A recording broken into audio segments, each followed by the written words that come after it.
সালাফের উক্তি ১ হজরত ইয়াহিয়া ইবনে সাদ বর্ণনা করেন, হজরত ঈসা ইবনে মরিয়াম বলেন, কুদৃষ্টি অন্তরে কুপ্রবৃত্তির বীজ বপন করে এবং পাপের জন্য এটাই যথেষ্ট। ২ হজরত সুফিয়ান রাহি বর্ণনা করেন, ঈসা বলেন, কুদৃষ্টি থেকে বেঁচে থেকো, কেননা কুদৃষ্টি হৃদয়ে কুপ্রবৃত্তির বীজ বপন করে এবং ফিতনায় পতিত হওয়ার জন্য এটাই যথেষ্ট। ৩ হজরত আলী ইবনে জিয়াদ বসরি রাহি বলেন, নারীর চাদরের দিকেও দৃষ্টি নিবদ্ধ করো না, কেননা তা অন্তরে কুপ্রবৃত্তি সৃষ্টি করে।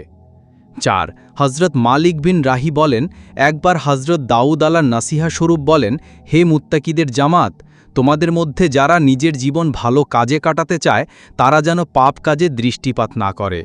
৫ হজরত মারুফ কোরকি রাহি বলেন, নিজের দৃষ্টি হেফাজত করো, যদিও ছাগি থেকে হোক না কেন। ৬ হজরত জুনায়েদ বগদাদি রাহি বলেন, হে ইনসান, তুমি যে চোখ দিয়ে আল্লাহর নেয়ামত অবলোকন করো সে চোখ দিয়ে পাপ কাজে দৃষ্টিপাত করো না, অন্যথায় তুমি আল্লাহর দৃষ্টি থেকে পড়ে যাবে। ৭ হজরত জুন্নুন মিসরি রাহি বলেন, কুদৃষ্টি দুঃখ ও পরিতাপ সৃষ্টি করে, যার শুরু হলো আফসোস আর সমাপ্তি হলো ধ্বংস ও অবনতি।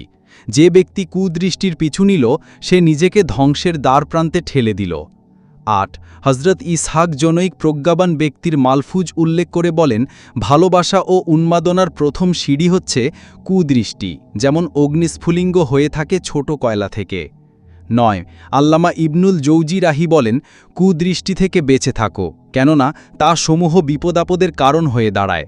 বাস্তবতা হচ্ছে এই ব্যাধির প্রতিকার প্রথমে সহজ, কিন্তু শেষমেশ প্রতিকার দুঃসাধ্য হয়ে দাঁড়ায়।